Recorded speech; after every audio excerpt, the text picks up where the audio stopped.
జై సీతారాం. నేడు మన మేర్కొండ దశకం 21లో ఉండిన 9th శ్లోకాన్ని అనుభవించుతా.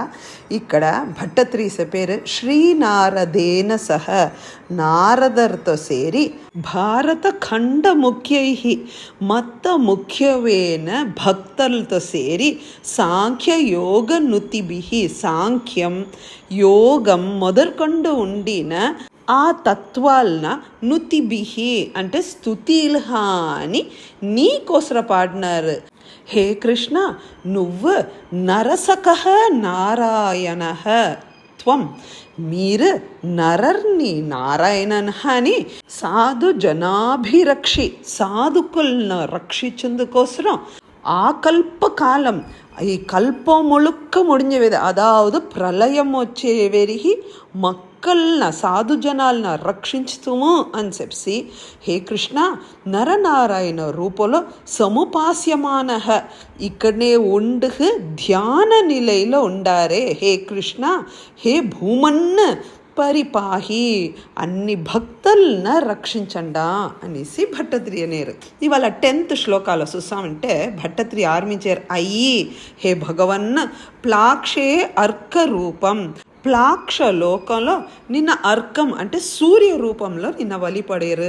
షాల్మలే ఇందు రూపం, షాల్మల అనే తావులో నిన్న మూన్హ చంద్రమాహ నిన్న వలిపడేరు. కుశనామని ద్వీపే వహ్ని రూపం, ఈ కుశన అనే ద్వీపంలో చూసామంటే 5 అగ్ని రూపంలో నిన్న మొక్కేరు. క్రౌంచే అంబు రూపం, క్రౌంచర్గలందరూ నిన్న నీలు వడివంలో సేవించారు. అథశాఖే వాయుమయం చ, శాఖ అనే వాళ్ళు నిన్న గాలి రూపంలో మొక్కారు. పుష్కరనాంని బ్రహ్మ రూపం, పుష్కరంలో నిన్న బ్రహ్మావుడ రూపంన నిన్న సేవించారు. ఇవాళ చూసామంటే 1st శ్లోకాలుండి 9th శ్లోకా వరకు అన్నీనే జంబూ ద్వీపంలో ఉండిన తావులను చెప్పినారు. ఈ శ్లోకాలు చూసామంటే అన్ని ద్వీపాలు తీవులు పట్టి చెప్తా వచ్చిండారు భట్టత్రి. ఫర్దర్ 11th శ్లోకాలు చూసామంటే భట్టత్రి చెప్పారు, హే సింధు షాయిన్ అనేరు పార్కడల్లో ఉండిన హే కృష్ణ మహతాం ఉపాస్య, వద్దు కూడిన జ్ఞానిలన్నీ నిన్న సంధ్యాసు 3 సంధ్యాకాలోని శింషుమార వపుష, ఒక శింషుమ ఫిష్ రూపంలో, అதாவது ఒక డాల్ఫిన్ ఫిష్ స్వరూపంలో నిన్న వాళ్ళన్ని ధ్యానం చేశారు. ఆ డాల్ఫిన్ ఫిష్ స్వరూపంలో ఎట్ట పుచ్ఛాదికేషు అవయవేషు నీవుడ ఉడల్లో ఫుల్లా ఉండిన గ్రహాలు నక్షత్రాలు ధ్రువాదిభి సర్వై ఉడు ప్రకారై అందరు నీ రోగులనే అడుగుండంట ధ్యానిస్తా ఉండారు. భట్టత్రి అనేరు, త్వం మమ నరకం రుంధి, హే కృష్ణ నన్న ఈ నరక వేదంగా నేను అనుభవించుతూ ఉండిన ఈ కష్టంలోండి ఈ నొప్పిలోండి నన్ను విడివించు అనేరు. அடுத்தது 12வது శ్లోకాలో చూసా ఉంటే, హే గురు గేహనాథ, హే గురువాయూరప్ప మీరే శేషతనుంభవంతం ఆదిశేషనుడ రూపంలో ఉండు పాతాళ మూలభువి, పాతాళ లోకంలో లోలైక కుండల విరాజి సహస్ర శీర్షం 1000 తలలతో లోల ఏక కుండల అనేరు.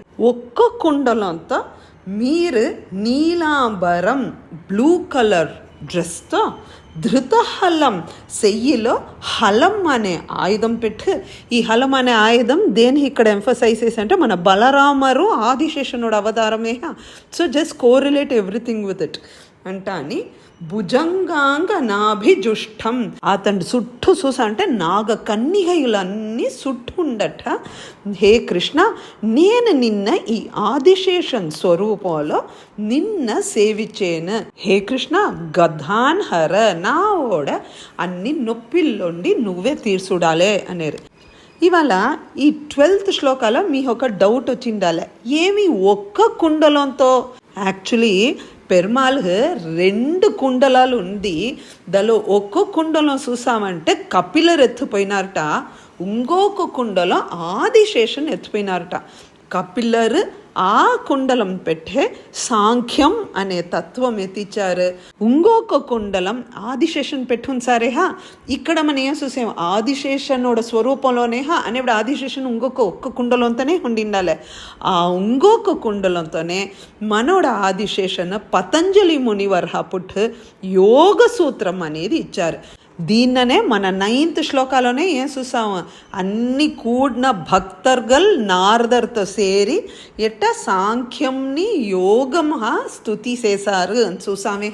So correlate all these details together. So దీంతో మన 21st దశకంన కంప్లీట్ చేద్దాం. జై సీతారాం.